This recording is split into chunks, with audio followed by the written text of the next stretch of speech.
আমাৰ বজালিৰ দুগ্ধ উৎপাদনেৰ অগ্ৰণী এটা সংস্থা অনুষ্ঠান কামধেনু দুগ্ধ উৎপাদন কেন্দ্ৰ নিত্যানন্দ। আৰু এই কথাটো আপোনালোকে জানে, এই কথাটো বিধানসভাত চৰ্চা হৈছে আৰু সমগ্ৰ অসমৰ ভিতৰত এতিয়া বজালি এই কামধেনু দুগ্ধ উৎপাদন কেন্দ্ৰৰ লগতে আন সংস্থাৰ জৰিয়তে আটাইতকৈ বেছি গাখীৰ আমি উৎপাদন কৰি আছোঁ। আৰু আমি আশা কৰিছোঁ যে অনাগত দিনত ভাৰতবৰ্ষৰ আটাইতকৈ বেছি গাখীৰ উৎপাদন কৰা জিলা হিচাপে বজালি জিলাখন পৰিগণিত হ'ব। আত্মনিৰ্ভৰ ভাৰত, আত্মনিৰ্ভৰ অসম নিৰ্মাণৰ কাৰণে আমাৰ মুখ্যমন্ত্ৰী ডাঙৰীয়াই সপোন দেখিছে। আৰু আত্মনিৰ্ভৰ অসম নিৰ্মাণ কৰিব লাগিলে অসম এখন কৃষি আমাৰ ৰাজ্য, মূল আমাৰ বৃত্তিটো হৈছে কৃষি। গতিকে সেইকাৰণে আমাৰ চৰকাৰে সিদ্ধান্ত লৈছে যে গাখীৰ, মাছ, কণী, মাংস আৰু ধান এই পাঁচবিধ সামগ্ৰী উৎপাদন কৰি আমি যদি ৰপ্তানি কৰিব পাৰোঁ অন্য ৰাজ্যলৈ, অন্য দেশলৈ, তেতিয়াহ'লে অসম সঁচা অৰ্থত আগবাঢ়ি যাব। আত্মনিৰ্ভৰ অসমৰ স্বপ্ন আমাৰ পূৰণ হ'ব।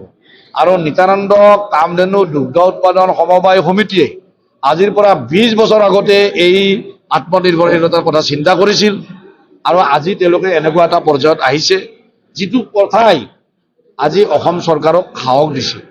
আৰু সেইকাৰণে মুখ্যমন্ত্ৰী ডাঙৰীয়াই বিধানসভাতে ঘোষণা কৰিছে যে দুগ্ধ উৎপাদনৰ যিখন সংগ্ৰাম, এইখন সংগ্ৰাম আগবঢ়াই নিয়াৰ ক্ষেত্ৰত অসমত কামধেনু দুগ্ধ উৎপাদন সমবায় সমিতিৰ নিচিনা 50খন সমিতি আছে আৰু এই 50খন সমিতিক নেতৃত্ব দিব আমাৰ কামধেনু দুগ্ধ উৎপাদন সমবায় সমিতি। গতিকে এই ধৰণৰ চিন্তা চৰ্চা মুখ্যমন্ত্ৰী ডাঙৰীয়াই কৰিছে, চৰকাৰখনে কৰিছে। এই ক্ষেত্ৰত আমি বজালিবাসী ৰাইজে, মই বজালি সমষ্টিৰ বিধায়ক হিচাপে মই আপোনালোকৰ জৰিয়তে ৰাইজলৈ অনুৰোধ জনাম যে আপোনালোকে সকলোৱে কামধেনু দুগ্ধ উৎপাদন সমিতিক আহক। কেনেকৈ গাখীৰ উৎপাদন কৰিব লাগে, গৰু পুহিব লাগে, আপোনালোকে কিছু এটা আৰ্হি এই সমিতিৰ তৰফৰ পৰা আপোনালোকে লওক।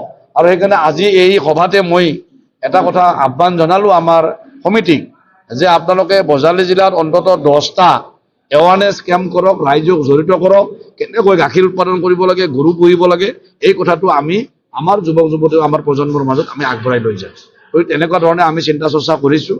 আৰু আত্মনিৰ্ভৰ অসম নিৰ্মাণ কৰিবলৈ হ'লে গাখীৰ, মাছ, কণী, মাংস আৰু ধান এই পাঁচবিধ সামগ্ৰী উৎপাদনৰ ক্ষেত্ৰত আমি অসমৰ ভিতৰতে বজালিয়ে আমি কৃষিজীৱী এখন কৃষিজাত উৎপাদনকাৰী এখন জিলা হিচাপে আমি অধিক গুৰুত্ব দিব লাগিব আৰু অধিক সামগ্ৰী উৎপাদন কৰি এই জিলাখনৰ আমি মান মৰ্যাদা যাতে বৃদ্ধি কৰিব পাৰোঁ, উৎপাদনশীলতাৰ দিশত আমি অধিক অগ্ৰসৰ হ'ব পাৰোঁ। আৰু আমাৰ প্ৰজন্মক, আমাৰ উঠি অহা প্ৰজন্মক, যিসকল নিবনুৱা যুৱক যুৱতী আছে, যিসকলৰ মেধাৰ শক্তিত চাকৰি হোৱা নাই কিন্তু নিবনুৱা হৈ আছে, তেওঁলোকক যাতে আমি ইয়াত সংস্থাপন দিব পাৰোঁ তাৰ কাৰণে আমি ব্যৱস্থা হাতত ল'ম। আৰু এই কামধেনু দুগ্ধ উৎপাদন সমিতিক লৈয়ে আমি এইটো মিছন আমি আৰম্ভ কৰিম। আৰু আজিৰ তাৰিখৰ পৰা আমি ঘোষণা কৰিছোঁ আমাৰ মিছন আৰম্ভ হৈছে। আমি ঠায়ে ঠায়ে এৱাৰনেছ কেম্প পাতি আমি ৰাইজক, আমাৰ কৃষক ৰাইজক, লগতে যুৱক যুৱতীসকলক আমি জড়িত কৰাৰ কাৰণে চিন্তা চৰ্চা আমি নিশ্চিত হ'ব।